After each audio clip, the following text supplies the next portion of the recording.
Accidenti.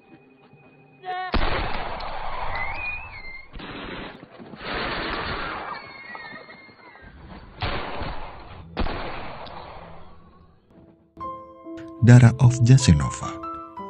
Film yang membahas sejarah realita ini bercerita tentang seorang anak perempuan bernama Dara yang dikirim ke kamp konsentrasi Jasenovac yang berada di Kroasia. Dirinya harus menyaksikan kebrutalan dan kekejaman tentara Kroasia dalam Perang Dunia Kedua. Seluruh keluarganya satu persatu dieksekusi mati hingga hanya tersisa dia dan adiknya yang masih berumur 2 tahun. Film ini rekomen banget buat kalian. Jadi, Mimin saranin buat nonton filmnya terlebih dahulu sebelum nonton spoilernya. Nah, tanpa berlama-lama lagi, langsung saja ke alur ceritanya.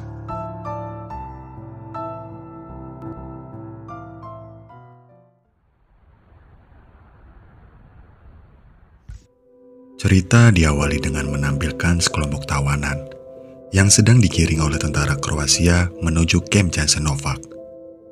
Di tengah perjalanan, seorang tawanan bernama Mileva menganggap bahwa ia dan para tahanan lainnya akan berakhir tragis. Lalu secara diam-diam dan dengan terpaksa, ia harus menyembunyikan bayinya di kebun salah satu warga asli ras Kroasia. Ia menganggap bahwa ini adalah keputusan yang tepat agar bayinya bisa selamat. Singkat cerita, kini rombongan tawanan pun sampai di suatu tempat. Setelah itu, para tentara menyortir para tawanan. Mereka dibedakan antara yang masih bisa bekerja dan yang sudah tua atau tak kuat lagi untuk bekerja. Sementara itu, anak-anak dijadikan satu dengan yang masih bisa bekerja. Lalu mereka diperintahkan untuk menaiki kereta dengan paksa dan tidak manusiawi. Sementara itu, ada seorang pak tua memohon untuk tidak dibawa ke kamp Jasenovac dengan alasan kalau ia tak sanggup untuk bekerja dikarenakan kakinya sedang cedera. Pak tua itu pun menganggap bahwa yang sudah tua akan dilepaskan begitu saja. Pak tua itu pun merasa senang karena tidak dibawa ke kamp konsentrasi Jasenovac. Sementara itu, semua orang yang berada di dalam gerbong kereta terlihat ketakutan, termasuk Dara dan keluarganya. Kemudian, saat kereta berangkat menuju kamp, para tawanan yang sudah tua dan lemah, termasuk Pak Tua tadi, langsung dieksekusi. Dara yang mengintip dari balik celah kereta terlihat ketakutan setelah melihat pembantaian tersebut. Lalu ibu Dara yang bernama Sofia, sebagai seorang ibu pasti, hatinya tersayat melihat anak-anaknya yang masih kecil harus menyaksikan pembantaian tersebut. Sofia pun berusaha mencoba untuk menghibur diri dan anak-anaknya. Namun Dara hanya bisa terdiam sambil menatap ke arah luar. Kemudian di tengah perjalanan, nampak sekelompok tahanan yang sedang membuang mayat-mayat para tawanan yang telah dieksekusi mati oleh para petugas di kamp tersebut. Singkatnya, seluruh tawanan akhirnya sampai dan digiring masuk ke dalam kamp. Lalu saat berjalan memasuki kamp, Sofia berpapasan dengan seorang pria yang ternyata adalah teman dari suaminya. Dengan keadaan khawatir, Sofia bertanya mengenai kondisi suaminya. Lalu, pria tersebut menjawab bahwa suaminya mungkin berada di kamp karantina atau kamp tempat pembuangan jasad yang telah dieksekusi mati. Pria itu juga mengatakan kalau suaminya tertangkap oleh tentara Kroasia karena bergabung dengan kelompok partisan. Tak lama kemudian, terlihat pemimpin bersama para ajudan datang ke kamp. Lalu para tawanan dikumpulkan dan diperintahkan untuk menyerahkan semua barang berharga bawaan mereka. Awalnya, semua proses berjalan dengan lancar. Namun ada seorang ibu-ibu yang menyembunyikan barang berharganya di balik kerudungnya. Lalu tanpa basa-basi, dirinya langsung dieksekusi.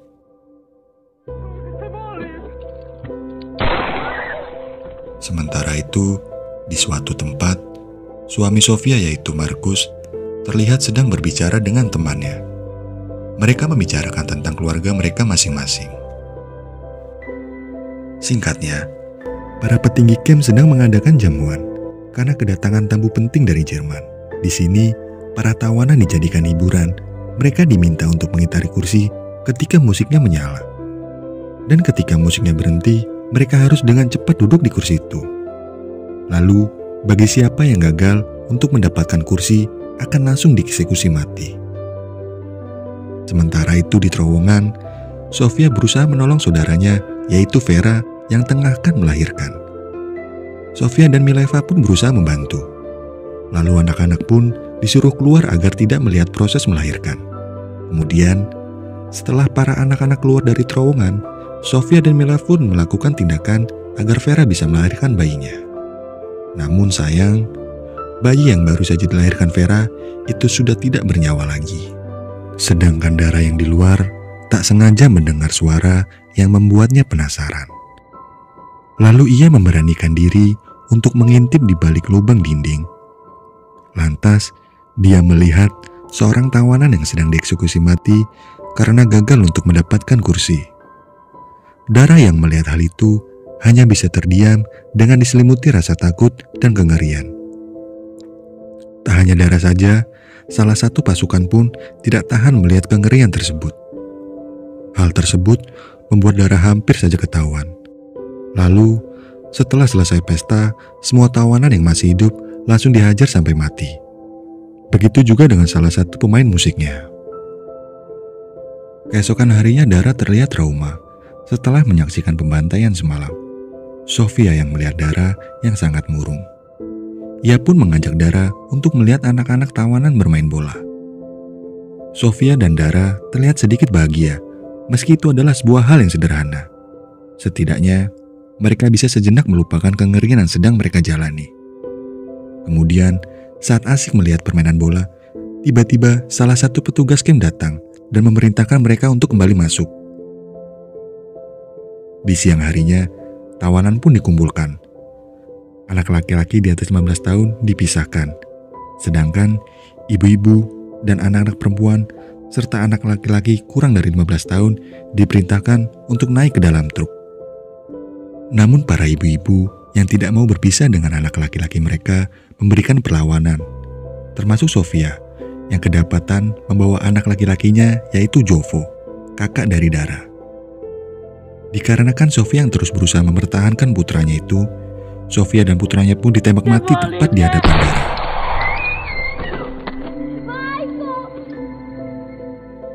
Keesokan harinya di karantina, mereka kedatangan truk yang berisi mayat-mayat. Di sisi lain, Dara dan tawanan lainnya sampai di suatu tempat yang bernama Gradiska. Mereka pun didata berdasarkan nama lengkap, keluarga, dan tanggal lahir. Anak-anak yang sakit langsung dibawa menuju rumah sakit. Namun, di tengah-tengah antrian, adik Dara yang masih berumur 2 tahun terus menangis. Kemudian, seorang petugas sekaligus seorang pertawanan bernama Ganalika yang merupakan seorang Yahudi menemui Dara. Ia mengatakan kalau Dara harus bisa mendiamkan adiknya. Jika tidak, adiknya akan dibawa ke rumah sakit dan disinilah Ganalika memberitahu jika anak-anak yang telah masuk ke rumah sakit tidak akan bisa keluar dengan selamat. Kemudian, di saat giliran Dara yang akan didata adiknya yang bernama Budo tetap menangis. Karena hal ini adiknya diminta untuk dibawa ke rumah sakit oleh petugas. Namun Dara melindungi adiknya dengan berkata bahwa adiknya hanya lapar, bukan sakit. Namun, karena Dara masih kecil dan dianggap belum bisa merawat adiknya tetap diminta untuk dibawa ke rumah sakit. Hal ini pun tidak bisa dibantah oleh Dara. Namun beruntungnya, dari arah belakang, Vera datang dan berkata bahwa ia akan merawat adiknya Dara. Dan pada akhirnya, adik Dara tidak jadi dibawa oleh para petugas. Setelah pendataan selesai, mereka dibawa ke suatu tempat yang mana akan menjadi tempat tinggal mereka. Di dalam ruangan, Dara dihampiri oleh Ganalika. Ia memberi makanan kepada adiknya Dara yang kelaparan. Sedangkan di sisi lain, Markus yang hendak mengubur mayat-mayat, ia dihadapkan dengan situasi yang sangat memilukan. Dia harus melihat anaknya, yaitu Jovo, dan istrinya mati oleh kekejaman tentara Kroasia. Hampir saja ia dibunuh oleh tentara Kroasia karena tidak bisa menahan kesedihannya. Namun, untung saja temannya menolongnya dengan mengorbankan dirinya. Lalu dengan berat hati, ia harus mengubur anak dan istrinya yang ia sayangi dengan tidak layak.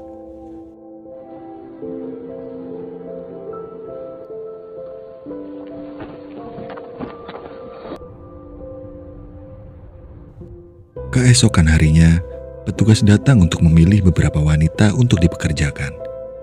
Vera dan Mileva pun terpilih untuk menggiling jagung. Sementara itu, Dara diberitahu oleh seorang wanita tua untuk segera mencari wadah makanan agar ia dan adiknya bisa mendapat jatah makanan. Dara dan anak laki-laki Vera pun kebingungan karena mereka tidak memiliki wadah untuk makan. Mereka berdua hanya bisa mengintip dari dalam camp. Namun, ketika para tawanan mengantri untuk mendapatkan makanan, dan karena antrian yang semakin panjang membuat porsi makanan tak cukup. Kemudian, salah satu petugas melapor kepada atasannya bahwa pasokan makanan perlu ditambah, dikarenakan banyaknya kedatangan tawanan baru. Mendengar hal itu, Jovanka, sang atasan tanpa pikir panjang, langsung memberondong para tahanan yang sedang rebutan jatah makanan. Sedangkan Dara yang menyaksikan kejadian itu kembali ketakutan. Namun dalam ketakutannya ia berpikir, jika ia tidak mendapatkan makanan, maka ia dan adiknya akan mati kelaparan. Lalu dengan terpaksa, ia memberanikan diri keluar untuk mengambil makanan itu.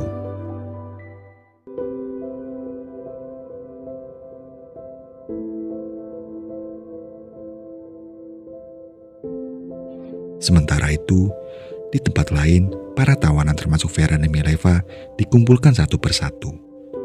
Tawanan akan dipilih untuk dibawa ke Jerman. Di sini Vera terpilih untuk berangkat ke Jerman. Awalnya Vera ingin menolak, namun setelah Urza memberitahu jika ia menolak, ia akan langsung ditembak mati. Hal itu pun terbukti ketika salah satu tawanan menolak untuk dibawa ke Jerman. Ia pun langsung ditembak oleh petugas. Melihat itu, mau tak mau, Vera harus mengikuti semua perintah. Sementara itu memperlihatkan Max. Dia adalah seorang tentara wanita. Saat itu, ia sedang memeriksa mayat anak-anak yang baru saja mereka musnahkan dari rumah sakit. Kemudian di tempat lain, di mana Dara dan yang lainnya sedang diajarkan oleh sebuah paham fasisme oleh salah satu biarawati yang merupakan pemimpin rumah sakit tersebut. Rencananya, anak laki-laki ini akan dijadikan prajurit muda Kroasia. Lalu di malam harinya, Mileva memberitahu Dara bahwa Vera telah dibawa ke Jerman dan Dara diminta untuk merahasiakan tentang ini kepada anak-anaknya. Kemudian kedua anak Vera yang masih sangat polos menanyakan tentang keberadaan ibunya yang belum juga datang. Lalu Dara mengatakan bahwa besok ibu mereka akan kembali. Kini selain harus bertanggung jawab ke adiknya, Dara juga harus bertanggung jawab untuk mengurus anak-anaknya Vera. Di karantina, Markus mendapat kabar dari kawannya yang bernama Jeto bahwa malam ini akan ada acara serta hiburan pembantaian tawanan yang akan diadakan oleh para petinggi. Mendengar itu, Markus disuruh bersembunyi di luar ruangan. Tak lama kemudian, petugas datang untuk membawa beberapa tawanan yang akan dijadikan korban pembantaian. Kemudian Markus meminta bantuan kepada Jeto untuk mencari informasi tentang keberadaan Dara dan anaknya yang paling kecil. Di pagi harinya, Jeto menemui Markus. Ia memberitahu bahwa kedua anaknya masih hidup dan sekarang berada di Gradiška. Kemudian di malam harinya, di ruangan istirahat, Markus masih memikirkan tentang nasib kedua anaknya. Ia sangat ingin menemui kedua anaknya, namun ia tak tahu arah jalan menuju Gradiška. Tak lama kemudian, salah satu tawanan baru bernama Denik berkenalan dengan Markus.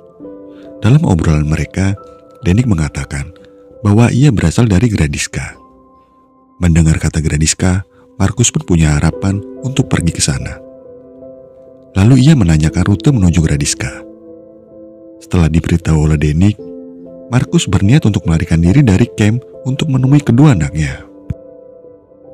Lalu, di suatu hari, seorang wanita Kroasia bernama Daro datang untuk mengambil anak-anak yang nantinya akan dimasukkan ke panti asuhan. Namun hanya beberapa saja yang dapat dibawa. Mereka yang terpilih pun didata satu persatu dan kedua anak Mileva terpilih untuk dibawa. Namun sayangnya, Dara dan adiknya tidak terpilih, dikarenakan ia tidak mau berpisah dengan adiknya. Hari demi hari pun kini telah berlalu, dan kini adik Dara mulai melemah karena kekurangan gizi. Keadaannya semakin memburuk karena Budo terkena demam tinggi. Dan saat itu tanpa diduga, tiba-tiba Max mengetahui kalau Budo sedang sakit. Ia pun langsung memerintahkan Ganila untuk membawa Budo ke rumah sakit. Melihat adiknya dibawa ke rumah sakit, Dara terlihat putus asa. Ia sangat bingung. Di sini Mileva berusaha menenangkan Dara yang kini sudah kehilangan semangatnya. Keesokan harinya, Mileva membawa Dara untuk bekerja menggiling jagung. Tujuan Mileva agar Dara tidak tenggelam dalam keputusannya. Di sini, Mileva mengatakan bahwa Dara harus kuat untuk bertahan hidup, agar kelak ia bisa menceritakan semuanya yang telah terjadi selama pemerintahan Kroasia. Lalu saat tengah bekerja, para pekerja kembali dikumpulkan. Kemudian satu persatu kembali dipilih untuk dibawa ke Jerman, dan salah satunya Mileva terpilih untuk dibawa. Dan kini Dara benar-benar hanya sebatang kara. Beberapa hari kemudian, Gelanika menemui Dara. Di sini Dara memohon kepada Gelanika untuk membawanya menjenguk adiknya di rumah sakit. Awalnya Gelanika menolak, karena tempat itu merupakan tempat paling berbahaya di kawasan ini. Namun, karena Dara terus memohon, akhirnya di malam hari, Dara secara diam-diam ke rumah sakit dan kembali bertemu dengan adiknya.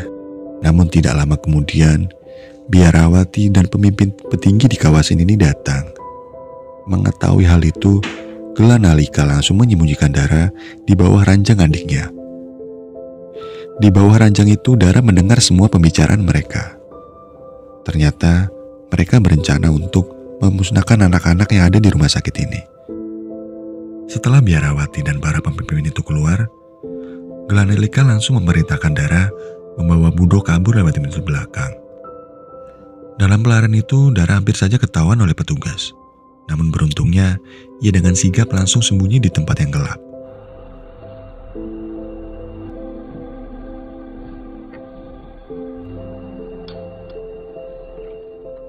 Setelah anak-anak Yahudi dan anak-anak yang sakit dikumpulkan di satu ruangan bawah tanah, para petinggi itu kembali datang untuk mengeksekusi menggunakan asap racun.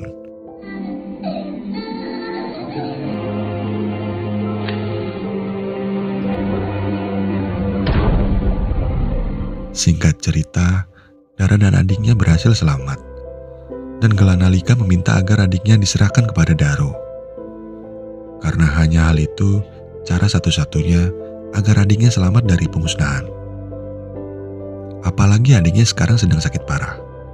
Kemudian, di sini Dara mengajukan diri untuk ikut serta bersama adiknya. Namun Gelanika mengatakan bahwa Dara tidak bisa ikut. Karena sebenarnya, Dara dan adiknya tidak masuk ke daftar anak-anak yang akan dibawa ke panti asuhan. Di sini Gelanika menjelaskan bahwa ia mempunyai satu kartu identitas dari anak yang telah terpilih masuk ke panti asuhan. Namun anak itu telah dieksekusi mati, sehingga kartu identitasnya bisa digunakan oleh Budo. Sedangkan di sisi lain, Markus yang sedang menggali lubang mayat-mayat ingin segera menemui kedua anaknya. Namun Denik melarangnya, dikarenakan ia bisa saja langsung ditembak mati oleh para petugas. Markus yang sudah nekat dan ingin menemui kedua anaknya membantah semua perkataan Denik. Disinilah Denik menaruh rasa simpati sehingga ia mengalihkan pandangan para penjaga dengan mengorbankan dirinya demi untuk memberi Markus kesempatan melarikan diri. Lalu di keesokan harinya di Garadiska, setelah menyamarkan Budo seperti perempuan, akhirnya Gelanika memberi kartu identitas itu kepada Budo. Gelanika pun menyuruh Dara untuk bersiap-siap, dikarenakan adiknya akan diberikan kepada Daro. Dara yang tidak rela berpisah dengan adiknya langsung berlari mengikuti mobil yang membawa adiknya. Ia tidak peduli dengan para petugas yang siap menembaknya. Saat itu Max yang melihat Dara keluar dari gerbang, ia langsung mencoba menembaki Dara. Namun, Gelanika mencoba mencegahnya, sehingga ia pun ditembak mati oleh Max. Namun pengorbanan Gelanika tidak sia-sia, karena Dara berhasil masuk ke mobil yang membawa adiknya. Di sisi lain, ayah Dara ternyata berhasil selamat keluar dari kamp karantina. Ia berada di pinggir danau, yang dimana saat itu mobil Dara sedang menyeberangi danau tersebut. Dan film pun selesai.